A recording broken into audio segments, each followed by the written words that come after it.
If VLC Media Player is stuck in a language you can't read, this tutorial will help you fix it fast. I intentionally picked a language I can't understand to prove that you can still change it back. I'll show you a simple method that works even if you cannot understand any of the text inside VLC. First, open VLC Media Player.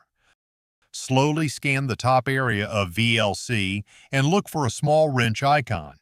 That wrench icon opens Preferences. Depending on your VLC version, you might see another wrench icon somewhere else.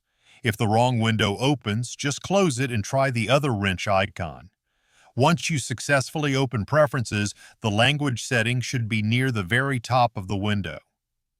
Look for a drop-down menu near the top section.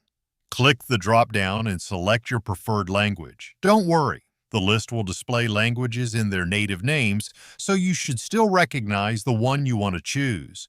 After choosing your language, click the Save button near the bottom right corner. It should be the left button out of the two buttons there. Now, completely close VLC Media Player and reopen it.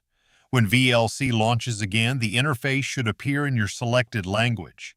If you have difficulty finding preferences manually, you can also try pressing Ctrl P on your keyboard.